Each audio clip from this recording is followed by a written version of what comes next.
Main উদ্দেশ্য ছিল আমাদের গোরস্থানটা পরিষ্কার করা। কিন্তু আমরা উদ্দেশ্যে সফল হয়েছি, আমরা গোরস্থানটা পরিষ্কার করতে পারছি।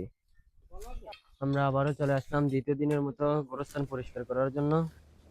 তো আজকে মোটামুটি অনেকগুলোই কবর পরিষ্কার করছে, আমাদের আগে অনেকজন করছে, আমরাও আইসা করতেছি।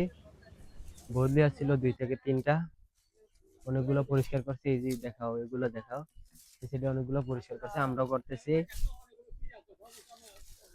এইগুলাই আপনারা আগের ভিডিওতে দেখতে পারছেন কি পরিমাণ ময়লা ছিল। এখন আমরা মোটামুটি অনেকটাই পরিষ্কার করছি। এখন মানুষ ভিতরে ঢুকতে পারবো, যেমন জিয়ারত করতে গেল ভিতরে, গোরস্থানে ভিতরে যাইতে পারবো। এখন মেইন উদ্দেশ্য ছিল আমাদের গোরস্থানটা পরিষ্কার করা। কিন্তু আমরা উদ্দেশ্যে সফল হয়েছি, আমরা গোরস্থানটা পরিষ্কার করতে পারছি। আমরা সফল এতটুকু বলতে পারবো, আমরা সফল যে আমরা গোরস্থান যে একটা উদ্যোগ নিয়েছি, আমরা উদ্যোগে সফল হয়েছি যে গোরস্থান পুরোপুরি একবারে পরিষ্কার করে ফেলছি। যে কোনো মানুষ আইসা এখন ওই ভিতরে গিয়া কবর গুলো জিয়ারত করতে পারবো। আগে যে ময়লা ছিল, এখন আলহামদুলিল্লাহ সব দিক থেকে ক্লিয়ার আছে।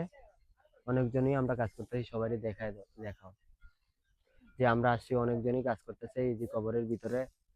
আমরা ঠিক আছে।